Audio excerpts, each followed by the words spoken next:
Okay, तो valuation of goodwill इधर हम समझ रहे हैं, फटाफट जो है देखते हैं। वैसे भी 3 चीज़ों की ज़रूरत पड़ती है, future maintainable profit, average capital employed और अपने को लगती है एनआरआर की ज़रूरत। ठीक,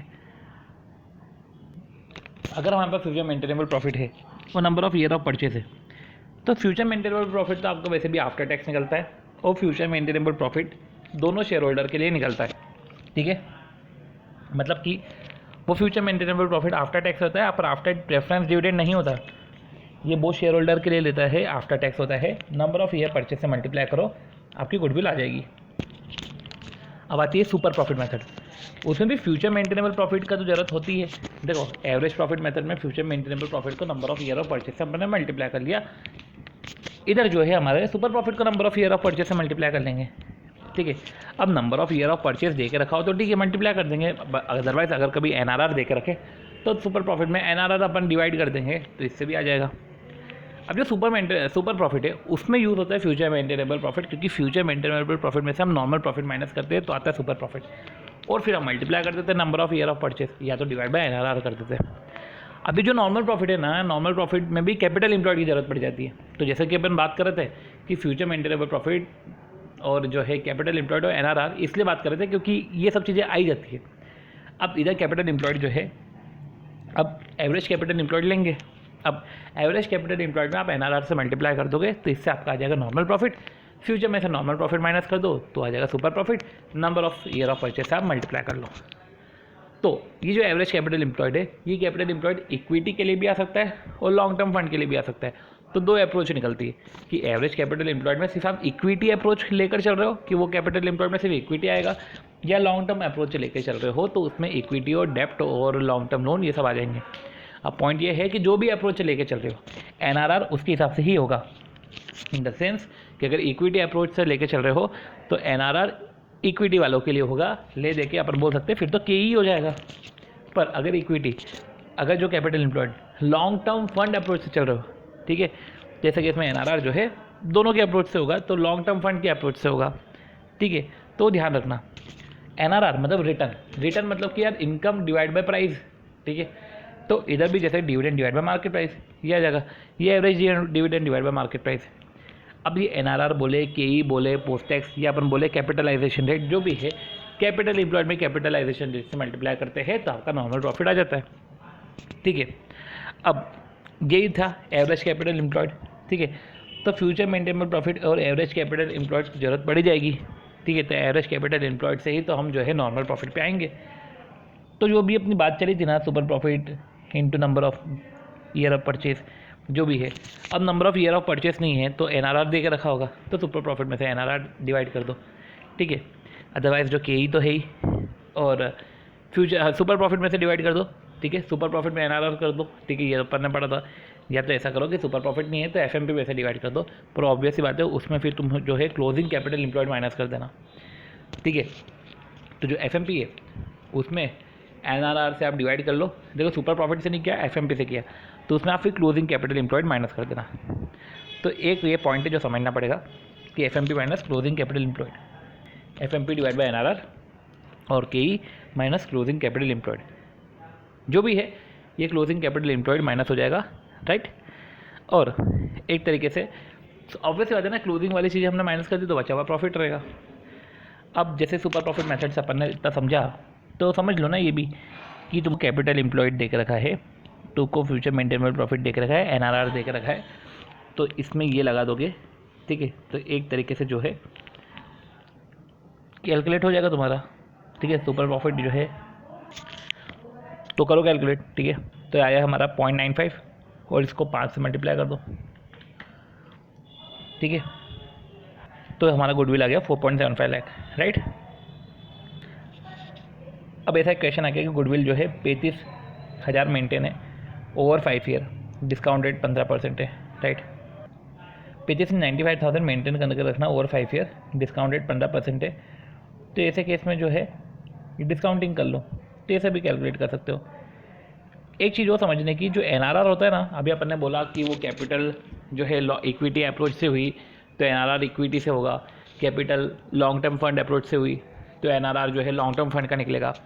बाय डिफ़ॉल्ट ना एनआरआर दोनों शेयर होल्डर के लिए ही निकलता है। ठीक ठीक है। तो ये अपन पीएम का क्वेश्चन नंबर 6 देखेंगे, इससे हम समझ जाएंगे। अब जैसे कैपिटलाइजेशन मेथड है, तो इधर अपन समझे थे कि सुपर प्रॉफिट में एनआरआर डिवाइड कर दो, या एफएमपी में आप एनआरआर डिवाइड करो, जो भी है क्लोजिंग कैपिटल एम्प्लॉयड माइनस कर देना। अब देखो फ्यूचर मेंटेनेबल प्रॉफिट था, एनआरआर दे के रखा है आपको।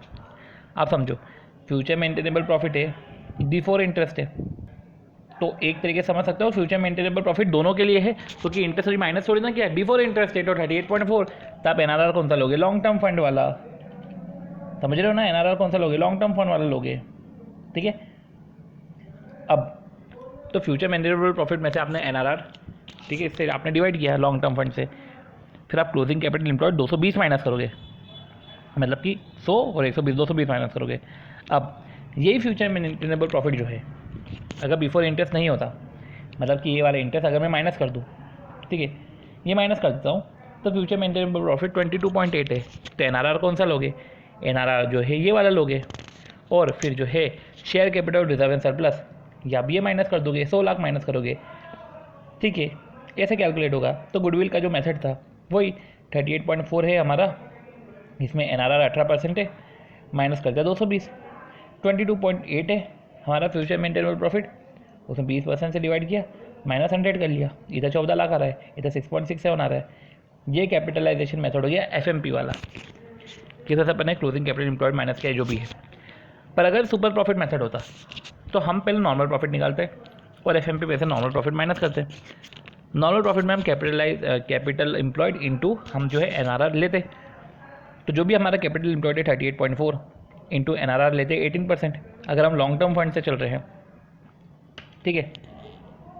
कैपिटलाइजेशन में ऐसे ही करते ना, ओके, मैं थोड़ा सा गलत बोल दिया, इधर number of year of purchase नहीं दे के रखा है, तो गुडविल कैपिटलाइजेशन मेथड में एफएमपी अप्रोच से चल रहे हैं और एक सुपर प्रॉफिट अप्रोच से चल रहे हैं, जहाँ पे हम पहले सुपर प्रॉफिट निकाल लेंगे और सुपर प्रॉफिट को एनआरआर से डिवाइड कर देंगे। सुपर प्रॉफिट कैसे निकालेंगे? एफएमपी में से नॉर्मल प्रॉफिट माइनस कर दो। नॉर्मल प्रॉफिट कैसे निकालोगे? 18% निकालोगे, तो 220 का आप 18% निकालो, 39.5, ठीक है, क्या आया? -1.2, तो इधर तुम्हारा नेगेटिव में आंसर आ जाएगा। पर यही जो है, अगर शेयर होल्डर फंड अप्रोच से चलोगे, तो इधर जो है आपको 100 लाख ही लेना पड़ेगा, 100 लाख का 20%, तो आएगा आपका 2 लाख, 20 लाख आएगा, 20 लाख 38.4 में से 20 माइनस करो, 1 सेकेंड, ओके, 22.8 में से 20 माइनस करो, 38.4, तो ऑब्वियस सी बात है बिफोर इंटरेस्ट है ना, इंटरेस्ट के पहले है ना, तो इसको भी तो करो इंटरेस्ट के बाद, तो इसको भी इंटरेस्ट के बाद किया, तो आया अपना 22.8। अब 22.8 में से 20 लाख माइनस करें, तो फ्यूचर मेंटेनेबल प्रॉफिट में से नॉर्मल प्रॉफिट माइनस किया, सुपर प्रॉफिट आ गया, और डिवाइड बाय एनआरआर कर दोगे, एनआरआर हमारा 20% है, तो आपका 14 लाख इधर भी आ गया, इधर भी आ गया, इधर 6.67 है, इधर भी -6.67 है। तो ये हमने तो कर लिया वो गुडविल वाला कैलकुलेशन, ठीक है।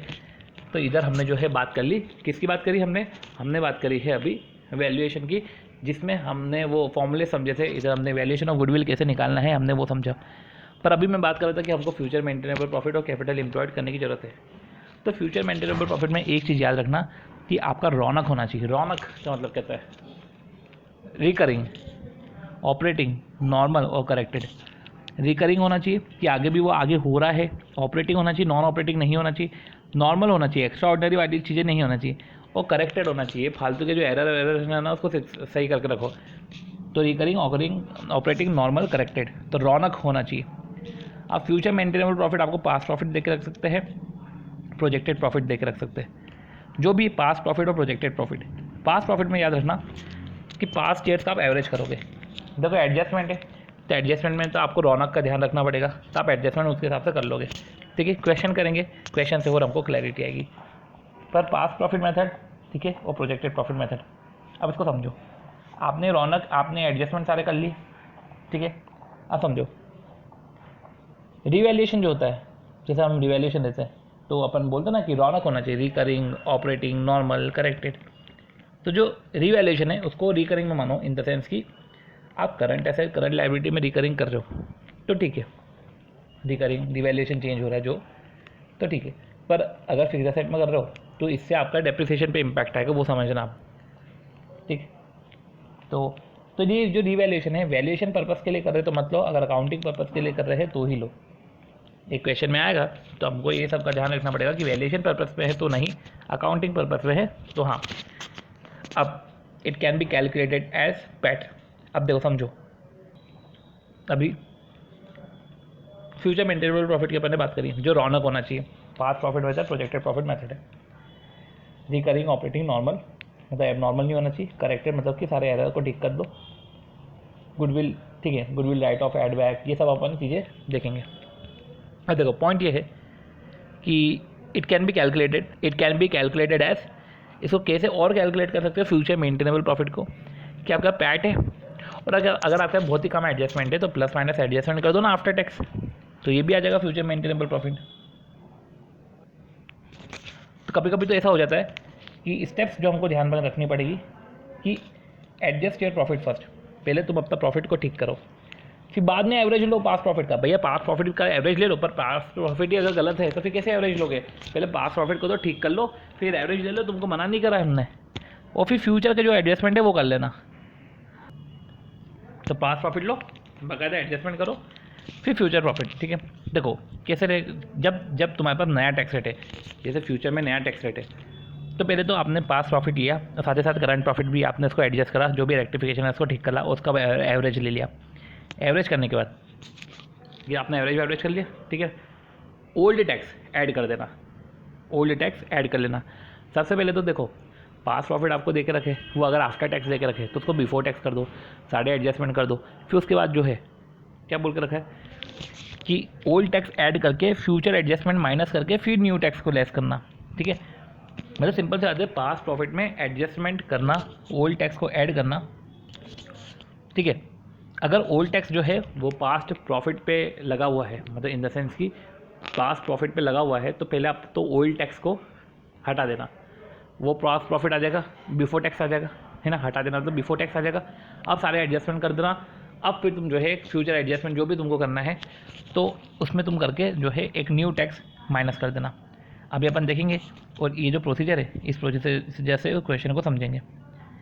वेटेड एवरेज ले कि सिंपल एवरेज ले, अब सबसे पहले तो एडजस्ट, अब अपने प्रॉफिट को एडजस्ट कर दो, फिर प्रॉफिट को एडजस्ट करोगे।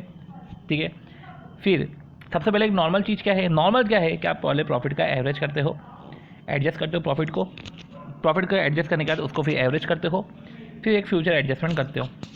फ्यूचर एडजस्टमेंट का मतलब क्या है कि भाई जैसे कि रिवैल्यूएशन में चेंज हुआ, भाई रिवैल्यूएशन में चेंज हुआ ना, तो डेप्रिसिएशन तो वो रिवैल्यूड अमाउंट पे लगेगा, इंक्रीज अमाउंट पे लगेगा।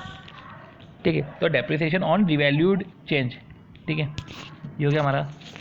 और फ्यूचर एडजस्टमेंट है तो जो रिमेनिंग डेप्रिसिएशन है, जैसे कि मोटर व्हीकल है, मोटर व्हीकल 6 महीने पहले परचेस करके रखी थी तो 6 महीने का डेप्रिसिएशन है। अब इधर हम दिमाग लगाए ना कि फ्यूचर में तो साल भर का डेप्रिसिएशन लगेगा, तो फ्यूचर एडजस्टमेंट में उसको साल भर का डेप्रिसिएशन देना। तो ये हमारा हो गया। कुछ बातें जैसे कि पीबीटी लेना हम, ठीक है, पास प्रॉफिट एडजस्टमेंट कर रहे हैं ना, तो एडजस्टमेंट करते हो तो पहले तो टैक्स तो ठीक कर लो, पहले पुराने टैक्स को बिफोर टैक्स कर लो, फिर जो भी एडजस्टमेंट करना है एडजस्टमेंट करो। ठीक है, अब एवरेज की बात करें ना, तो एक एवरेज तो कौन सा एवरेज लो, वेटेड एवरेज के सिंपल एवरेज। तो सब पहले देखो पास प्रॉफिट क्या ट्रेंड में है क्या, एडजस्टमेंट ज़्यादा तुम्हारे हो जाए ना, फिर देखो पास प्रॉफिट क्या है, ट्रेंड में है क्या। अच्छा, क्योंकि आपने पास एडजस्टमेंट ठीक ठाक कर लिए, अब अगर ट्रेंड में है, ठीक है, तो वेटेड एवरेज, ठीक है, वो रुपीज़ में भी हो सकता है ट्रेंड, परसेंटेज में भी ट्रेंड हो सकता है, अदरवाइज आप सिंपल एवरेज कर लो। अब देखो illustration 3, change in accounting policy. समझो चेंज इन अकाउंटिंग पॉलिसी। अब चेंज इन अकाउंटिंग पॉलिसी में पॉइंट ये है कि पास प्रॉफिट देखो अमाउंट वाइज देखो तो इंक्रीजिंग ट्रेंड है, तो वेटेड एवरेज निकालें। ठीक है, पर नहीं निकालना बिकॉज एडजस्टमेंट करो। ओके, अब देखो पास प्रॉफिट दिख रहा है ट्रेंड इंक्रीजिंग, तो वेटेड एवरेज निकाल लेते हैं, पर नहीं निकालोगे क्योंकि आप पहले पास प्रॉफिट को एडजस्ट तो करो। बोल के रखा था ना कि पास प्रॉफिट आफ्टर एडजस्टमेंट होना चाहिए, तो पहले एडजस्टमेंट करो। एडजस्टमेंट करके लग रहा है कि वेटेड एवरेज है, तो वेटेड एवरेज करो। ठीक है, अब अकाउंटिंग पॉलिसी देखो, अब क्या होकर रखा है कि ये पूरा आपको देख रखा है सीन, फीफो से आप लीफो में आ गए, चेंज इन अकाउंटिंग पॉलिसी है ना, SLM से आप WDV में आ गए, तो ये आपने करा ना चेंज, तो आप पहले एडजस्टमेंट करो। तो देखो पास प्रॉफिट अगर ट्रेंड में है आफ्टर एडजस्टमेंट, तो फिर आप जो है इसको आफ्टर एडजस्टमेंट के बाद भी ट्रेंड में है तो ठीक है, तो पहले आप इसको एडजस्टमेंट करोगे, ठीक है। अब आप उसको जो तो मतलब एक तरीके से आप रिकम्प्यूट करा, ठीक है। तो सिंस कंपनी ने चेंज करी अकाउंटिंग पॉलिसी, तो आप वापस से रिकम्प्यूट करोगे अप्लाइंग। अब आप रिकम्प्यूट करोगे past profit applying this profit consistently, कि ये जो पॉलिसी है ये पॉलिसीज कंसिस्टेंटली अप्लाई करना है, एक यूनिफॉर्मिटी क्रिएट होगी। अब अगर प्रॉफिट का इंक्रीजिंग ट्रेंड है तो ओके, नहीं तो जो है वेटेड एवरेज, नहीं तो हम जो है सिंपल एवरेज से कर लेंगे। तो आपको पहले जो अकाउंटिंग पॉलिसी में चेंज है तो एक यूनिफॉर्मिटी लेके आओ, एडजस्ट करो पास्ट प्रॉफिट्स। कंपनी में अकाउंटिंग पॉलिसी का चेंज हुआ है तो हमको रिकम्प्यूट करना पड़ेगा past profit applying this policies consistently, कि जो है लीफो है ना, अब वो कंसिस्टेंटली फॉलो होगा। तो ऐसे केस में जो है सारा इफेक्ट हम देंगे। तो हम रेट्रोस्पेक्टिवली जो है अकाउंटिंग पॉलिसी का इफेक्ट देते हैं, पर यही अकाउंटिंग एस्टिमेट में अपन ऐसा नहीं करते। एनआरआर के कंसेप्ट की बात करी तो एनआरआर कंसेप्ट का मतलब क्या होता है कि सिमिलर कंपनी का डेटा देके रखा है, वहाँ से एनआरआर उठा लो, ठीक है। अब देखो एक क्वेश्चन था कि सिमिलर कंपनी में एमपीएस 25 है, फेस वैल्यू 10 है, 25% डिविडेंड पे कर रहा है, 25% मतलब 2.5, और 2.5 का 25, 2.5 डिवाइड बाई 25। तो एनआरआर का अगर फॉर्मूला अगर अपन देखें तो एनआरआर का फॉर्मूला में अपन ने क्या किया था, dividend divide by market price. तो डिविडेंड जो है वो डिविडेंड तो ठीक है ना, 2.5 डिवाइड बाई 25 से 10% मिल रहा है। पर समझो ना, वो सिमिलर कंपनी में डिविडेंड वो अच्छे से पे कर रहे थे, तो ट्रैक रिकॉर्ड एक नंबर था। पर इस कंपनी में ट्रैक रिकॉर्ड जो है वो कंसिस्टेंट नहीं है। तो ऐसे केस में जो है रिस्क प्रीमियम बढ़ जाएगा, अनसर्टेनिटी के कारण अब ये 11% हो जाएगा। ये याद रखना कि वो रिस्क प्रीमियम वाला एडजस्टमेंट अभी अपन एक क्वेश्चन में देखेंगे, ठीक है। रिस्क प्रीमियम वाला। रही बात है कैपिटल एम्प्लॉयड की, तो कैपिटल एम्प्लॉयड समझो क्या बोलना चाह रहे हैं। अभी मैंने आपको बता दिया, सारा मैं रिवाइज वापस करा दूँ कि वैल्यूएशन ऑफ गुडविल है, एवरेज प्रॉफिट है, वो अपन समझ चुके हैं। सुपर प्रॉफिट आप देख चुके हो, number of year of purchase otherwise NRR है। कैपिटलाइजेशन मेथड इस पर हम क्वेश्चन कर चुके हैं कि सुपर प्रॉफिट को एनआरआर से डिवाइड कर लो या एफएमपी को एनआरआर से डिवाइड करो, पर क्लोजिंग कैपिटल एम्प्लॉयड माइनस करना पड़ेगा। उस पर एक मस्त क्वेश्चन अपन ने ये करके रखा है, ये एक अच्छा क्वेश्चन है। इससे आपको समझ में आ जाएगा कि कैपिटल एम्प्लॉयड अगर आपने शेयर होल्डर फंड लिया है या लॉन्ग टर्म फंड अप्रोच लिया है, जैसा भी लिया हो, तो एफएमपी उसके आधार पर ही होगा और जो है एनआरआर भी उसी आधार पर होगा। तो उस हिसाब से जो है एफएमपी डिवाइड बाय एनआरआर करके आप क्लोजिंग कैपिटल एम्प्लॉयड माइनस करोगे। और ऐसे ही आपका सुपर प्रॉफिट मेथड से भी आप कैपिटलाइजेशन में इस तरीके से आप कैलकुलेट कर सकते हो। रही बात है रौनक होना चाहिए, तो रौनक बाकी कुछ अपन ने पढ़ा था कि हम पहले प्रॉफिट को एडजस्ट करेंगे, ट्रेंड पता करेंगे, ट्रेंड अगर इंक्रीजिंग है तो वेटेड है, अदरवाइज सिंपल है, ठीक है। तो हम पहले जो है प्रॉफिट पुराने टैक्सेस को ऐड कर लेंगे, फिर उसके बाद जो है बिफोर टैक्स कर लेंगे, सारे पास्ट एडजस्टमेंट कर देंगे, फिर जो है उसका एवरेज लेंगे, फिर सारे हम फ्यूचर एडजस्टमेंट करेंगे, ठीक है। और अकाउंटिंग पॉलिसी में चेंज हो रहा है तो कंसिस्टेंटली वो अकाउंटिंग पॉलिसी फॉलो होनी चाहिए। तो हम रेट्रोस्पेक्टिवली उसका इफेक्ट देंगे, समझेंगे उसके बाद कि रेट्रोस्पेक्टिव इफेक्ट देने के बाद क्या अब वो ट्रेंडिंग इंक्रीजिंग ट्रेंड में है तो weighted otherwise simple average. NRR का कंसेप्ट हम समझ चुके हैं कि रिस्क प्रीमियम ऐड कर देना अगर डिविडेंड जो है वो पेबल नहीं हो, अगर अनसर्टेनिटी हो। अब मैंने आपको बोला था कि हम वैल्यूएशन करते हैं, हम कैपिटल एम्प्लॉयड निकालते हैं और हमको फ्यूचर मेंटेनेबल प्रॉफिट भी निकालना पड़ता है। तो फ्यूचर मेंटेनेबल प्रॉफिट हमने निकालना थोड़ा बहुत समझ लिया है, कैपिटल एम्प्लॉयड भी हम समझ लेंगे, और फ्यूचर मेंटेनेबल प्रॉफिट में जो ये वाला कंसेप्ट है, ये वाले कंसेप्ट को भी हम प्रॉपरली देख लेंगे, ठीक है। अब जो है कैपिटल एम्प्लॉयड की अगर हम बात करें तो कैपिटल एम्प्लॉयड भी रौनक होना चाहिए। तो रिकरिंग ऑपरेटिंग नॉर्मल और करेक्टेड होना चाहिए। अब करेक्टेड होने का मतलब ये है कि सबसे पहले कैपिटल एम्प्लॉयड में असेट में से लाइबिलिटी माइनस कर दो। अब लाइबिलिटी में नॉन कन्वर्टिबल डिबेंचर आ जाएंगे, ठीक है, प्रोविजन फॉर टैक्स आ जाएगा। अब कैपिटल एम्प्लॉयड या तो क्लोजिंग भी हो सकता है, एवरेज भी हो सकता है, average opening plus closing divide by 2, या तो क्लोजिंग कैपिटल एम्प्लॉयड में से half of rectified profit, half of rectified PAT minus कर दो। अब हाफ ऑफ रेक्टिफाइड पैट बोला है मैंने, हाफ ऑफ एफएमपी नहीं बोला है। रेक्टिफाइड पैट और एफएमपी में अंतर है, एफएमपी मेंटेनेबल प्रॉफिट है और पैट करंट ईयर का प्रॉफिट है। तो half of rectified PAT minus कर दो। तो क्या किया, असेट में से लाइबिलिटी माइनस कर दी, ठीक है, वो हमारा कैपिटल एम्प्लॉयड है। अब जो है वो एवरेज निकाल लो, क्लोजिंग कर लो, average opening plus closing divide by 2, otherwise closing में से हाफ पैट माइनस कर दो, रेक्टिफाइड पैट। ये रौनक है। ऑपरेटिंग है मतलब नॉन ट्रेड इन्वेस्टमेंट इन सब्सिडियरी नहीं लेंगे। करेक्टेड है, करेक्टेड में मतलब ऐसा है कि कैपिटल एम्प्लॉयड में हम परचेज गुडविल ले लेंगे पर खुद की जनरेटेड गुडविल नहीं लेंगे। Discount on issue of debenture नहीं लेंगे, अंडर राइटिंग कमीशन नहीं लेंगे, ये सब चीज़ें नहीं लेंगे। रेक्टिफाइड पैट का मतलब क्या होता है, क्या वो एफएमपी आफ्टर टैक्स होता है क्या? नहीं, current year profit after tax होता है। ठीक है, ये कोई फंड और बैलेंस नहीं है, ठीक है।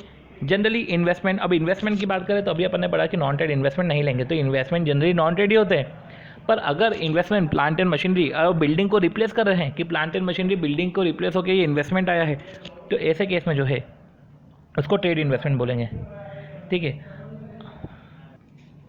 अब जैसे कुछ बातें हैं कि अगर क्वेश्चन में ईयर 15-16 दे के रखा है, तो ईयर 15-16 दे के रखा है मतलब कि 2015-2016, पर अगर ईयर 15 दे के रखा है तो एक क्वेश्चन में ऐसा था कि ईयर 15 दे के रखा है ना, तो उसको ईयर की स्टार्टिंग नहीं बोली, ईयर का एंड बोला। हो सकता है कि अपने को ऐसा मानना पड़ेगा कि ईयर 15 की बैलेंस शीट दे के रखी, तो ईयर 15 की बैलेंस शीट दे के रखी तो अपन क्या समझते हैं कि ठीक है 31 दिसंबर 2015 की बैलेंस शीट दे के रखी, पर नहीं, उन्होंने ऐसा क्वेश्चन, एक क्वेश्चन नंबर 8 आपको पीएम में दिखेगा जहाँ पे ईयर 15 बोला, पर ईयर 15 बोला तो भाई 15-16 नहीं बोला ना, 15 बोला, तो अपने को लगेगा 31 दिसंबर पर, नहीं, उन्होंने 31 मार्च 15 की बैलेंस शीट को ईयर 15 की बैलेंस शीट बोल दिया। तो ठीक है, ये छोटी छोटी चीज़ें आपको याद रखनी पड़ेगी, ठीक। और leverage effect of goodwill, leverage effect of goodwill का मतलब ये है कि लेवरेज नहीं होने से कितना इम्पैक्ट गुडविल पे पड़ेगा, लेवरेज नहीं होने से कितना इम्पैक्ट गुडविल पे पड़ेगा, उसको कैसे निकालेंगे। तो आप ऐसा कर लो कि लेवरेज नहीं होने पे, लेवरेज नहीं है मेरे पास, ठीक है, मतलब कि प्रॉफिट आपको देकर रखा है, कैपिटल एम्प्लॉयड देकर रखा है, एनआरआर देकर रखा है, इक्विटी है, प्रॉफिट भी उसी अप्रोच से है, एनआरआर भी जो है इक्विटी अप्रोच से है, सब कुछ वैसा ही है। अब प्रॉफिट डिवाइड बाय एनआरआर कर दो, जाके तुम्हारा, ठीक है। लॉन्ग टर्म फंड है तो लेवरेज तो है, ठीक है, लॉन्ग टर्म फंड है तो लेवरेज है, उसके हिसाब से कैपिटलाइजेशन कर लो। अब देखो कैपिटलाइजेशन इधर 110 लाख 11 लाख 2000 जो भी है, 110256 और ये 10,40,000 है, ये 11,02,000 है, ये 14,90,000 है, ये 16 लाख है, ठीक है। तो ये जो डिफरेंस है, ठीक है, ये आपका वैल्यू ऑफ गुडविल है, ठीक। तो कैपिटलाइजेशन करा, कैपिटल एम्प्लॉयड ये है, तो 1102564 माइनस 10,40,000, ये 62,654, ये वैल्यू ऑफ गुडविल है, इधर वैल्यू ऑफ गुडविल ये है। तो लेवरेज नहीं होने से, ये तो लेवरेज था तो इतना गुडविल है, जब नहीं होने से इतना हो गया, तो लेवरेज नहीं होने से एडवर्स हो गया ना। तो लेवरेज इफेक्ट ऑफ गुडविल का मतलब क्या है, लेवरेज इफेक्ट ऑफ गुडविल ऐसा समझो, लेवरेज नहीं होने से गुडविल पे कितना इंपैक्ट पड़ा, तो लेवरेज नहीं होने से नेगेटिव हो गया है, तो ये एडवर्स इफेक्ट है, एडवर्स इफेक्ट है, adverse effect of leverage, leverage नहीं होने से गुडविल इतना हो गया। तो कैसा समझे भैया, कैपिटलाइजेशन करा हमने प्रॉफिट का, कैपिटल एम्प्लॉयड था हमारा, पता कर लो डिफरेंस, ये गुडविल है। प्रॉफिट का कैपिटलाइजेशन करा, कैपिटल एम्प्लॉयड था हमारा।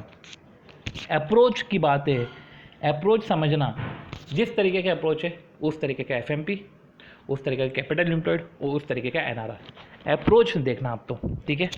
तो इस तरीके से लेवरेज इफेक्ट ऑफ गुडविल हो जाता है, और इस तरीके से वैल्यूएशन ऑफ गुडविल के बेसिक कंसेप्ट ओवर हो जाते हैं। जब आप क्वेश्चन करोगे, क्वेश्चन में एडजस्टमेंट मिलेंगे, अगर आपके पास एडजस्टमेंट की शीट बनी हुई है तो ठीक है, अदरवाइज हम क्वेश्चन कर रहे हैं, क्वेश्चन से आपको अंडरस्टैंडिंग आ जाएगी, ठीक है। मिलते हैं नेक्स्ट वीडियो में।